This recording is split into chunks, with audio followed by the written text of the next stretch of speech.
आज हम पतंजलि योग के साधन पाद के सूत्रा नंबर 25 का व्याख्या करने की कोशिश करूंगा। तो सूत्रा नंबर 25 है, तद भावात संयोगा भावो हानम तद दृश्य कैवल्यम। तो इसके पहले सूत्र में, सूत्रा नंबर 24 में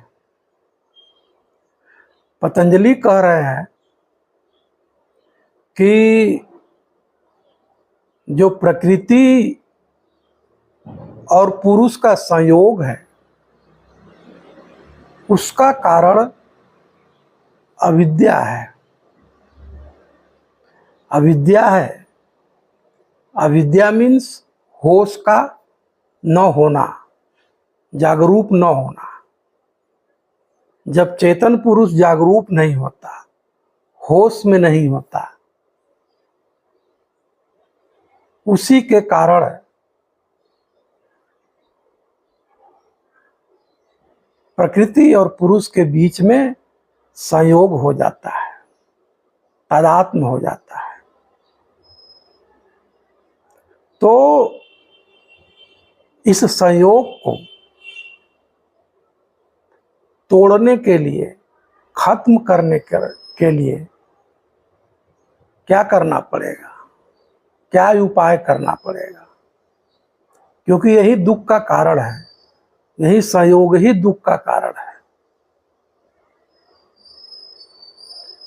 तो इसको तोड़ने के लिए पतंजलि सूत्रा नंबर 25 में कह रहे हैं कि तद भावात संयोगा भावो। तद भावात मीन्स उस अविद्या के इंडिकेट यहाँ पे कर रहे हैं। तद मीन्स उस अविद्या के अभाव से, तत्धन अभाव, उस अविद्या के अभाव से, मतलब जब अविद्या का अभाव हो जाएगा। अभाव कैसे हो जाएगा? जब चेतन पुरुष जान जाएगा कि हम कौन हैं, हम असंग हैं, यह जो अटैचमेंट है वह स्वाभाविक नहीं है, यह अस्वाभाविक है। जो चेतन पुरुष के होश में आने से उस अविद्या का, उस संयोग का अभाव हो जाता है। तो अविद्या का अभाव होना, हानम,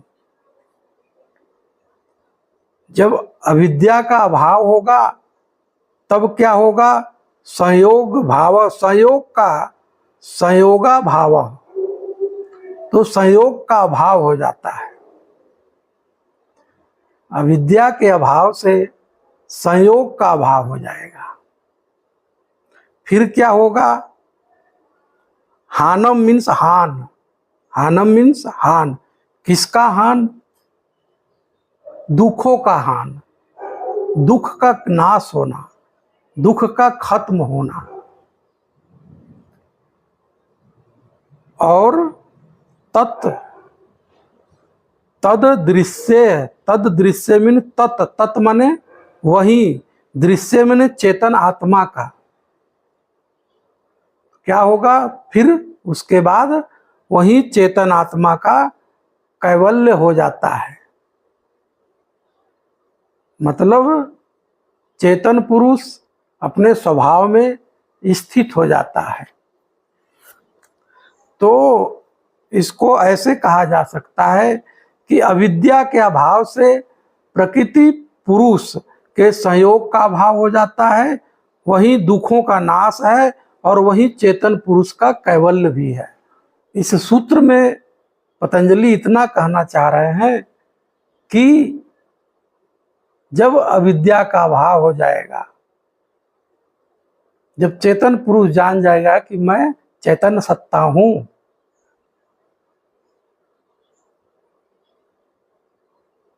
तो अविद्या का अभाव होना, अविद्या के अभाव होने से संयोग का अभाव हो जाएगा। जब संयोग का अभाव हो जाता है तो दुखों का नाश हो जाता है। जब दुखों का नाश हो जाता है तो कैवल्य प्राप्त हो जाता है। इसी को चेतन पुरुष का कैवल्य कहते हैं। कैवल्य मीन्स अपने स्वभाव में स्थित होना, अपने स्वधर्म में स्थित होना, अपने स्वकर्म में स्थित होना, अपने स्वयोग में होना। जब अविद्या होता है तो संयोग होता है, दृष्टा और दृश्य के बीच में संयोग होता है, पुरुष और प्रकृति के बीच में संयोग होता है। जब संयोग होता है तो दुख होता है। तो दृष्टा अपने स्वरूप में स्थित नहीं रहता। फिर इसी को उलट दीजिए तो मेन रीजन क्या है यहां पे? होश। जब होश होता है तो अविद्या का अभाव होता है, अविद्या का अभाव होता है तो संयोग का अभाव होता है। जब संयोग का अभाव होता है तो दुखों का नाश हो जाता है, दुख से निवृत्त हो जाना। जब दुख से निवृत्त होता है व्यक्ति, यही उसका कैवल्य है, यही उसका स्वभाव है चेतन पुरुष का।